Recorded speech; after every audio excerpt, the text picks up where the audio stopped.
సత్యంబు బ్రహ్మచర్యము నిత్య శుచిత, ఎప్పుడూ శుభ్రంగా ఉండడం. ఒక ప్యాంటు 10 రోజులు దొడిగామంటే మనకి నిత్య శుచిత ఎక్కడుందండి? లక్ష్మీదేవి ఎందుకు ఉంటుందండి? చిలక్కోయకి పెట్టడం, దాన్నే దొడగడం. పోను 2 రోజులు 3 రోజులు వదిలి అవతల పారేయద్దు. ఒక 6 వేలాడుతూ ఉంటాయి ప్యాంట్లు టీషర్ట్లు, 6 ఎందుకు? ఒకటి ఉంది, అది అయ్యాక ఇంకోటి తోడు, 2 రోజుల పాటు అదే తోడుకు వదిలేయి, ఇంకోటి తోడుక్కో. ఇవి 6 వేలాడడం, మధ్యలో దోమలు చీమలు, కావలసినప్పుడు తీసి, ఏమిటి దరిద్రం? ఇంకెక్కడ శుచిత? ఇది తపస్సు. సత్యము బ్రహ్మచర్యము నిత్య శుచిత. మౌనము, అవసరమైనప్పుడే మాట్లాడటం, అవసరం లేకపోతే మౌనం. ఆ మౌనంలో ధ్యానం. అతుల నియమము క్రమశిక్షణ. ఇన్నింటికి లేవాలి, ఈలోపు ఈ సమయంలో ఈ పని చేయాలి, ఈ సమయానికి పడుకోవాలి అని ఉంటే ఆందోళనే ఉండదు అసలు. అన్ని పనులు జరిగిపోతూ ఉంటే ఒకవేళ ఏదైనా ఒకటి రెండు చేయలేకపోయినా ఈ ఉన్న సమయాల్లో ఎక్కడో ఒకటి దాన్ని పెట్టి చేసేసుకుంటాం. పోనీ 90% పనులు 10 పనులు అనుకున్నాం ఒక రోజుని, 9 చేసామనుకోండి సంతృప్తి. పోన్లే, అదే అతుల నియమం. దయ, అన్ని భూతముల యందు అన్ని జీవుల యందు దయ, మూగజీవుల యందు ముఖ్యంగా. మన సెల్ ఫోన్ ద్వారా పిచ్చుకలు చచ్చిపోతున్నాయని మనకు తెలిస్తే కనీసం వాటి పట్ల దయ ఉంటే సెల్ ఫోన్ వాడకం తగ్గించాలి. మానేయడం సాధ్యం కాకపోవచ్చు, మనం తగ్గించాలి. అసలు 25 ఏళ్ల వరకు నేను సెల్ ఫోన్ ముట్టుకోని నియమం పెట్టుకోరండి. 10 ఏళ్లకే మొదలు వాడాం, 2 సిమ్ములు వద్దు, ఒకటి చాలు. 24 గంటలు వద్దు, 4 గంటలు చాలు, మిగిలినప్పుడు కట్టేస్తాం. కనీసం కార్యాలయంలో కట్టేద్దాం, విద్యాలయంలో కట్టేద్దాం. క్లాసులో పాఠం నడుస్తూ ఉంటుంది, వీడు నొక్కుంటూ ఉంటాడు. ఎందుకంటే విద్యార్థి ఇంకా ఎక్కడుంది మనకి? పిచ్చుకల మీద దయతోనన్నా మానేద్దాం, కానీ పిచ్చుకలను చచ్చిపోయి ఒక పిచ్చుక లేదు. ఈ పాపం అంతా మంది కాదా? వర్షాలలా కురుస్తాయండి ఎన్ని జపాలు చేస్తే మాత్రం. శుకుడు పంచభూతాల్లో కలిసిపోతే పంచభూతాలు జవాబు పలికే, సమాధానం చెప్పాయి, బదులు పలికే. మనకి పంచభూతాలు ఎందుకు పలకట్టదంటే పంచభూతాలకి మూలమైన చెట్లు, నదులు, పక్షులు మనం నాశనం చేసేస్తున్నాం. అందుకే మనకి పంచభూతాలు పలకవు, ప్రకృతి సహకరించదు. మనకి వర్షాలు కురవని సమయంలో కురవలసిన సమయంలో కురవవు. రేపు వచ్చేస్తాయి, విపరీతంగా వేసవకాలంలో వస్తాయి. అనావృష్టి, అతివృష్టి. ఎందుకు? మనం ప్రకృతికి అపకారం చేస్తున్నాం. ఇది ఆలోచించకుండా పూజించామంటే ఎలాగా? ఎవరికి కావాలి నీ ఆకులు పువ్వులు? దాన్ని అవగాహన చేసుకున్నప్పుడు. ఇది సత్యము బ్రహ్మచర్యము నిత్య సూచిత, మౌనము, అతులనీయము, దయ, శుద్ధ త్యాగంబు. త్యాగంలో మళ్ళీ శుద్ధ త్యాగం చెప్పాల్సి వచ్చింది, పనిగట్టుకుని. త్యాగం అంటే చాలు. ఎందుకని? ఏదో ఇవ్వడం, దాని నుంచి ఏదో ఆశించడం. ఇంత చేసాం, వాళ్ళ కృతజ్ఞత కోసం ఇవ్వద్దు. ఇవ్వాలి కాబట్టి ఇచ్చేయి, నీకు ఎక్కువ కాబట్టి ఇచ్చేయి, అంతే. అది శుద్ధ త్యాగం. ఇంకేం ఆలోచించుకో. దాని పుణ్యం మనకు వచ్చేది, రాకపోయినా మనకి దానికోసం మనం చేయలేదు. అసలు మనం వదిలించుకోదలుచుకున్నాం, ఇచ్చి పారేసాం, అంతే. మనకేదో వేలికి ఉంగరం ఉందండి, ఉన్నంతకాలం మనం చూసుకోవడం తప్ప ఇచ్చి పారేసాం. గొడవలేదు, ఇంక చూసుకోకల్లా, వేలే ఏం చూసుకుంటావు, అయిపోయింది. ఈ ధోరణే త్యాగం అంటే. అంత ఇచ్చాం, వారు మనకి ఏం చేశారు. మొత్తం అనుబంధాలు తల్లిదండ్రులు పిల్లల మధ్యలో కూడా జరుగుతుంది. పిల్లలకి ఇంత ఆస్తి ఇచ్చాం చూడలేదని వాళ్ళు, ఇంకా తక్కువ ఇచ్చారని వాళ్ళు, అన్నదమ్ములు తల్లిదండ్రుల మధ్యలో కూడా పిల్లల మధ్యలో ఈ ఇచ్చిపుచ్చుకోవడాలేనండి, ఇంకేం లేవా? కొన్ని రోడ్డు మీద వాళ్ళకి ఇచ్చాము. ఇవ్వడం చూడడం ఇదే దాన్ని బట్టి ఉంటుందా?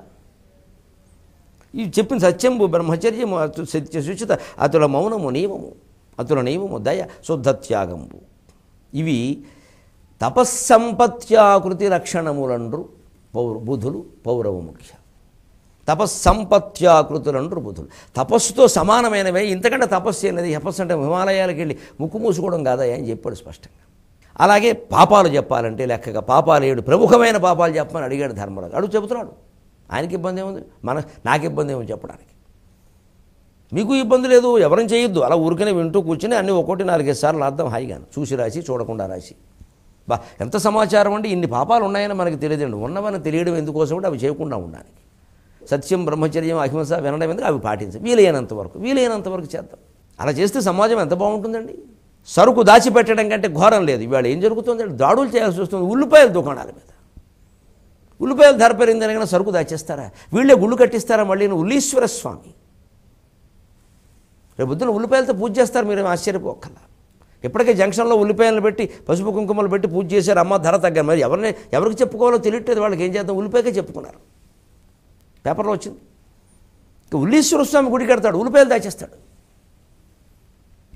ధర పెరిగినప్పుడు జనం ఏ సరుకైనా దొరక ఇబ్బంది పడుతుంటే నిజంగా వ్యాపారస్తులు కాస్త దృష్టి, మానవత్వ దృష్టి ఉండి ఆ సరుకును కాస్త తగ్గించి పోన్లేమో మన దగ్గర దొరుకుతుంది, మన ఊళ్ళో వాళ్ళకి అమ్మ నేను ఉండగా ఇబ్బంది లేదమ్మా పట్టుకెళ్ళండి అంటే నిజంగా ఆ వ్యాపారస్తుడు ఊళ్ళో దేవుడి కింద చూస్తారు కదండి. అది ముఖ్యమా మనకి? దాచుకునే 10,000 ముఖ్యమా? సరుకు దాచి అమ్మడం కంటే ఘోరం లేదన్నాడు. అలాగే విద్వాంసుల్ని ప్రలోభ పెట్టడం అంటే మనకైతే పెళ్లి ముహూర్తం కావాలి, ఆ సిద్ధాంతి గారి దగ్గరికి వెళ్ళాం, పెట్టమన్నాం, మాట్లాడకూడదు, ఆయన చెప్పింది వినంతి, నువ్వు సలహాలు ఇవ్వద్దు, ఇస్తాడు. అంటే ఇప్పుడు ఈ లోపేం లేదండి అంటే 10-15 రోజుల్లో ఏంది, ఇదే ప్రలోభ పెట్టడం. అంటే చూడండి కాస్త, ఎందుకంటే మరి తప్పనిసరి మీకు ఏమన్నా కావాలంటే చూద్దాం అంటే ఆయన అలాగే అండి అని చెప్పి పెట్టేస్తాడు, ఓ దుర్ముహూర్తాన్ని పెట్టేస్తాడు, పెట్టుడు ముహూర్తాలు అంటారు వీటిని. ఆయన పాపం నిజంగా అలా లేదు, బ్రాహ్మణుడు నిజంగా అలా చేయడండి. మనం ప్రలోభ పెడితే చేస్తాడు, వాడు మనిషేనండి. బ్రాహ్మణులు అని చెబుతున్న వాళ్ళంతా బ్రహ్మజ్ఞానులు కాదండి. సుఖమహర్షులు ఎవరు లేరండి అందరూ, వాళ్ళు మనుషులే, వాళ్ళకి పెళ్ళాం పిల్లలు ఉన్నారు, వాళ్ళలో చాలా పేదవాళ్ళు ఉన్నారు. కానీ పాపం అనగానే ఆయనకి అక్కర్లేదు, మనకి ఏదో పెట్టేస్తాడు. తర్వాత తెలుసున్నవాడు ఎలా పెట్టేవారు ఈ ముహూర్తం, ఊరుకో చెరిసగా స్వాహ అంటాడు. ఎందుకు వస్తుంది ఇది? ప్రలోభ పెట్టే పని ఏమిటి అసలు? మనకి శాస్త్రం అక్కల, వారికి అంతకంటే అక్కల్లా. మనకి శాస్త్రం మీద నమ్మకం దేనికి, వదిలేస్తే పోయే, మనకు కావలసినప్పుడు చేసేసుకుందాం. ముహూర్తం మాత్రం మళ్ళీ ఏదో ముహూర్తం, దాని ప్రభావం ఇదేదో కావాలి అంటే అయోమయంలో ఉన్నామండి మనం. తర్కం లేకపోవడం వల్ల, లాజిక్ హేతుబద్ధమైన జీవితం లేకపోవడం, అయోమయంలో ఉన్నామండి మనం, ఏది కావాలో తెలియక. అలాగే న్యాయ పక్షపాతం, సభలో న్యాయస్థానంలో చెప్పాలి, నిక్కచ్చిగా నిజం చెప్పు, కొండ బద్దలైపోయినా సరే, మొండెం బద్దలైపోయినా సరే, పోతాం. వాడి దగ్గర డబ్బు తీసుకుని వీడి దగ్గర తీసుకోక, వాడు ఏదో అన్నాడని వీడేదో, అన్ని రకాల మాటలు. ఏ కేసు 20 ఏళ్ళు 30 ఏళ్ళు అయినా తెమ్మదు, న్యాయమూర్తులు ఏం చేస్తారు? వాళ్ళకి తెలుసు, ఆ జడ్జి గారికి ఆ ఎదురుగా ఉన్నవాడు అబద్ధం చెబుతున్నాడని తెలుసు, ఆయన ఏం చెయ్యలేడు, ఎందుకంటే ఆధారాలు ఉన్నాయి అక్కడ. వాడు చెప్పింది అక్కడ సాక్ష్యం, వాడు నిజం చెప్పాడు. పైగా నిన్నోడు చెప్పాడు, ఇవాళ ఒకటి చెప్పాడు, మొన్నోడు చెబుతాడు, మళ్ళీ తర్వాత 6 నెలలకి పిలిస్తే పోలీసులు బెదిరించడం వల్ల చెప్పా అంటే బెదిరిస్తే చెబుతావా? మరి ఇప్పుడు ఎవరు బెదిరించారు? అసలు ఏది నిజం? న్యాయమూర్తి కాదని సాక్షాత్తు మొత్తం న్యాయశాస్త్ర బ్రహ్మదేవుడు దిగొస్తే ఎలా తెలుస్తుంది న్యాయం, మనం సత్యం చెప్పకపోతే? న్యాయవాదులు ఎలా అబద్ధాలలో వాళ్ళే చెబుతారు మహానుభావులు, అన్యాయవాదులు న్యాయవాదులు అర్థం కాదు. ఇలా ఆడితే కేసుని గెలవదు, కేసు గెలవడం ముఖ్యం కాదు, సత్యం గెలవడం ముఖ్యం. అందరం సూట్ కేసులు సర్దుకుని పైకి వెళ్ళిపోవాల్సిన వాళ్ళమే. ఈ కేసులన్నీ వెళ్ళేది శ్మశానంలోకి. కేసు గెలవడం ముఖ్యం కాదండి, సత్యం గెలవడం ముఖ్యం. మన జీవితం అంతా ఓడిపోయిన మంచిది.